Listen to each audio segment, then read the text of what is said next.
ആകാശവാണി. നമസ്കാരം. പ്രാദേശിക വാർത്തകൾ വായിക്കുന്നത് നരേന്ദ്രമോഹൻ.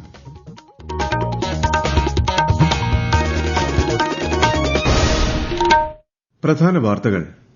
ബീഹാറിലെ ഗയയിൽ 13,000 കോടി രൂപയുടെ വികസന പദ്ധതികൾക്ക് പ്രധാനമന്ത്രി നരേന്ദ്രമോദി തുടക്കം കുറിച്ചു. പൊതുവിടങ്ങളിൽ തെരുവ് നായ്ക്കൾക്ക് ഭക്ഷണം നൽകുന്നത് വിലക്കി സുപ്രീംകോടതി. വിഷയത്തിൽ ദേശീയ നയം ആവശ്യമാണെന്ന് കോടതി. ലോകത്തെ ഏറ്റവും വലിയ 4 സമ്പദ്വ്യവസ്ഥകളിൽ ഒന്നായി രാജ്യം മാറിയെന്ന് കേന്ദ്ര ആഭ്യന്തരമന്ത്രി അമിത് ഷാ. സംസ്ഥാനത്ത് 2 മാസത്തെ സാമൂഹ്യ സുരക്ഷാ ക്ഷേമ പെൻഷൻ കുടിശ്ശിക നാളെ മുതൽ വിതരണം ചെയ്യും. കോഴിക്കോട് ചികിത്സയിലുള്ള 2 പേർക്ക് കൂടി അമീബിക് മസ്തിഷ്ക ജ്വര ലക്ഷണങ്ങൾ റിപ്പോർട്ട് ചെയ്തു. 17ാമത് കേരള രാജ്യാന്തര ഡോക്യുമെന്ററി ഹ്രസ്വ ചലച്ചിത്രമേളയ്ക്ക് ഇന്ന് തിരുവനന്തപുരത്ത് തിരിതെളിയും. വാർത്തകൾ വിശദമായി.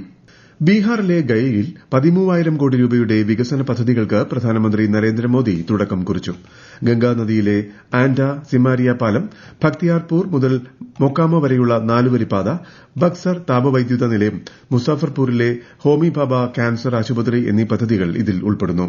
പശ്ചിമബംഗാളിലെത്തുന്ന പ്രധാനമന്ത്രി കൊൽക്കത്തയിൽ പുതുതായി നിർമ്മിച്ച മെട്രോ ട്രെയിൻ സർവീസുകൾ ഫ്ളാഗ് ഓഫ് ചെയ്യും. പൊതുവിടങ്ങളിൽ തെരുവ് നായ്ക്കൾക്ക് ഭക്ഷണം നൽകുന്നത് വിലക്കി സുപ്രീംകോടതി. ഇത്തരത്തിൽ ഭക്ഷണം നൽകുന്നതിന് നിയന്ത്രണങ്ങൾ ഏർപ്പെടുത്താനും പ്രത്യേക ഇടങ്ങൾ ഒരുക്കാനും 3-അംഗ ബെഞ്ച് ഉത്തരവിട്ടു. എല്ലാ സംസ്ഥാനങ്ങളും കേന്ദ്രഭരണ പ്രദേശങ്ങളും ഇത് നടപ്പിലാക്കണമെന്നും നിർദ്ദേശിച്ചു. പിടികൂടുന്ന തെരുവ് നായ്ക്കളെ വിട്ടയക്കരുതെന്ന മുൻ ഉത്തരവും കോടതി സ്റ്റേ ചെയ്തു. തെരുവ് നായ വിഷയത്തിൽ ദേശീയ നയം രൂപീകരിക്കേണ്ടതുണ്ടെന്നും സുപ്രീംകോടതി വിലയിരുത്തി.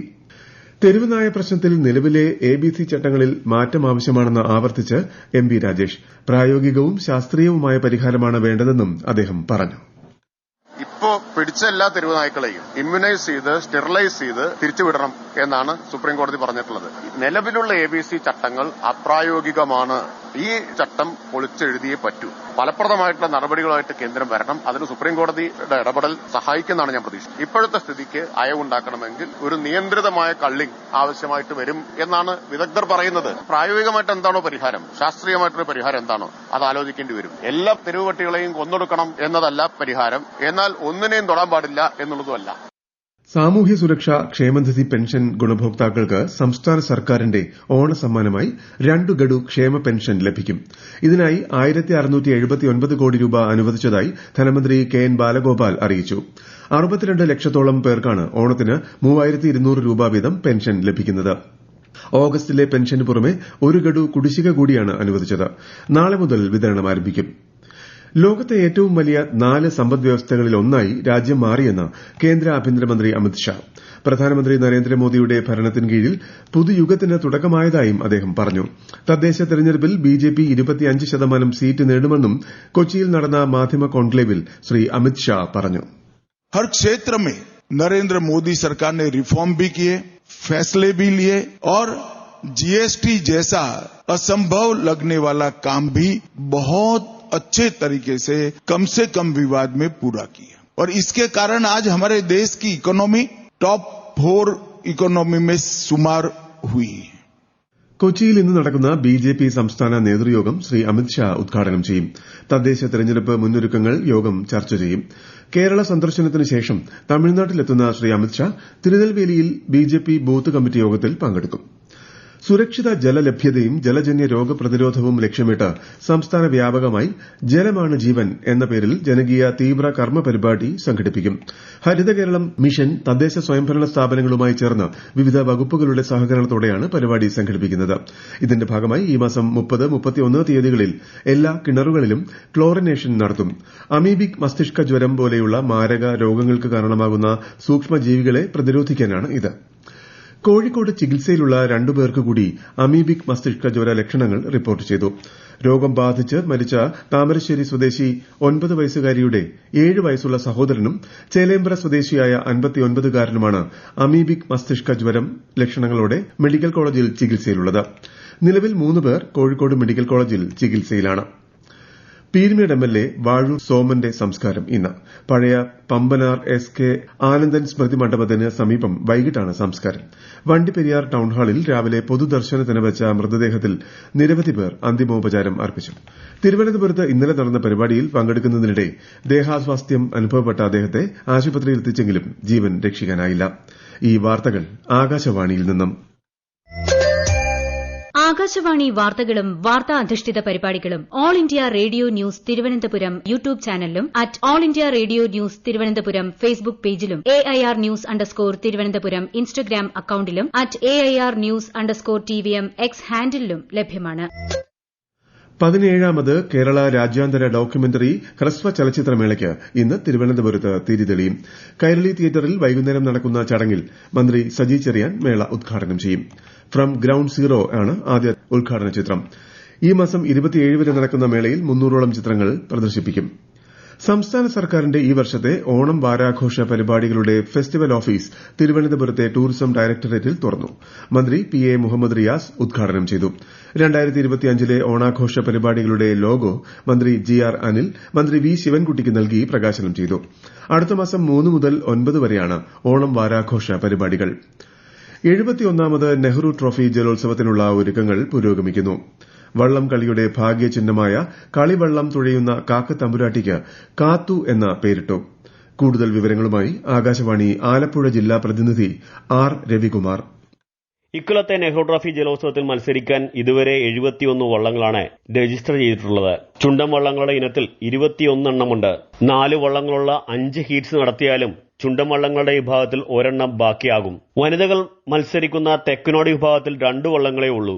ഇക്കാരണങ്ങളാൽ രജിസ്ട്രേഷൻ ദിവസം നീട്ടിക്കൊടുക്കുന്ന കാര്യം അധികൃതരുടെ പരിഗണനയിലുണ്ട്. ജലോത്സവത്തിന്റെ ഭാഗമായ ക്യാപ്റ്റൻസ് ക്ലിനിക് പുരോഗമിക്കുകയാണ്. ആലപ്പുഴ YMCA ഹാളിൽ നടക്കുന്ന ഈ ക്ലിനിക്കിൽ എല്ലാ വള്ളങ്ങളുടെയും ക്യാപ്റ്റന്മാരും ലീഡിംഗ് ക്യാപ്റ്റന്മാരും പങ്കെടുക്കുന്നുണ്ട്. ഉഷ്ണതരംഗത്തെ തുടർന്ന് ഉപ്പുവെള്ളം കയറിയ കുട്ടനാടൻ പാടശേഖരങ്ങളിലെ നെല്ല് സംഭരണത്തിന് 1,17 ലക്ഷം രൂപ അനുവദിച്ചതായി മന്ത്രി P പ്രസാദ്. വിളനാശം നേരിട്ട കർഷകരിൽ നിന്നും കൃഷിവകുപ്പ് നേരിട്ട് ഓയിൽ പാം ഇന്ത്യ ലിമിറ്റഡ് മുഖേനയാണ് നെല്ല് സംഭരിച്ചത്. ഉപ്പുവെള്ളം പാടശേഖരങ്ങളിൽ കയറിയതിനെ തുടർന്ന് പതിരായ നെല്ല് സംഭരിക്കുന്നതിൽ മില്ലുകാർ വൻതോതിൽ കിഴിവ് ആവശ്യപ്പെടുകയും നെല്ല് സംഭരിക്കുന്നതിൽ വിമുഖത കാണിക്കുകയും ചെയ്ത സാഹചര്യത്തിലാണ് നടപടി.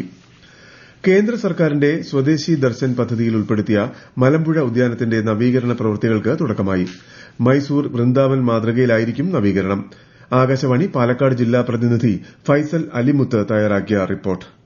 79 കോടിയോളം രൂപയുടെ നവീകരണ പ്രവൃത്തികളാണ് ഉദ്യാനത്തിൽ നടപ്പാക്കുന്നത്. ജലസേചന വകുപ്പിന്റെ സഹകരണത്തോടെ നടക്കുന്ന നവീകരണം അടുത്ത വർഷം മാർച്ച് മാസത്തിൽ പൂർത്തിയാക്കാനാണ് ലക്ഷ്യമിടുന്നത്. നിലവിലെ രൂപകൽപ്പനയിൽ മാറ്റം വരുത്തിയുള്ള നവീകരണ പ്രവൃത്തികളുടെ ചുമതല ഊരാളുങ്കൽ ലേബർ സഹകരണ സംഘത്തിനാണ്. മാലിന്യ സംസ്കരണ മിനി പ്ലാന്റ് പദ്ധതിയുടെ ഭാഗമായി നിർമ്മിക്കും. മാംഗോ ഗാർഡനും ഗവർണേഴ്സ് സീറ്റും നവീകരിക്കും. സൌജന്യ വൈഫൈ സ്പോട്ടുകളും CCTVകളും സ്ഥാപിക്കും. ഉദ്യാനത്തിന് സമീപമായി കൂടുതൽ കാരവൻ പാർക്കുകളും ഒരുക്കുന്നുണ്ട്. ഓണാവധി കഴിയുന്നതോടെ നവീകരണ പ്രവൃത്തികൾ ഊർജിതമാകും. രാഹുൽ മാങ്കൂട്ടത്തിൽ MLAക്കെതിരെ നടക്കുന്ന രാഷ്ട്രീയ വേട്ടയാടലാണെന്ന് VK ശ്രീകണ്ഠൻ MP.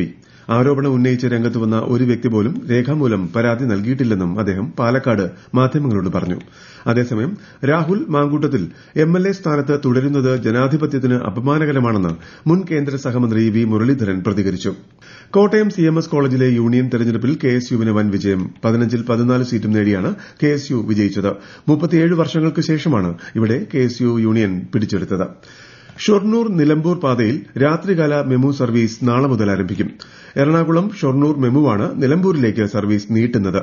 ഷൊർണൂരിൽ നിന്നും രാത്രി 8:35 നിലമ്പൂരിലേക്ക് ആദ്യ സർവീസ്. ഞായറാഴ്ച പുലർച്ചെ 3:40 നിലമ്പൂരിൽ നിന്നും പുറപ്പെട്ട് ഷൊർണൂർ വഴി രാവിലെ 9:10 കണ്ണൂരിൽ എത്തിച്ചേരും.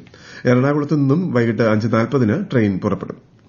ഉത്സവകാലത്ത് ഭക്തർക്കും യാത്രക്കാർക്കും സുഖകരമായ യാത്ര ഉറപ്പാക്കുന്നതിന് Indian railway 380 Ganapathi special train സർവീസുകൾ പ്രഖ്യാപിച്ചു. ഈ മാസം 11 മുതൽ സ്പെഷ്യൽ ട്രെയിനുകൾ ഓടിത്തുടങ്ങി. 27 മുതൽ സെപ്റ്റംബർ 6 വരെയാണ് ഗണപതി പൂജ ആഘോഷം.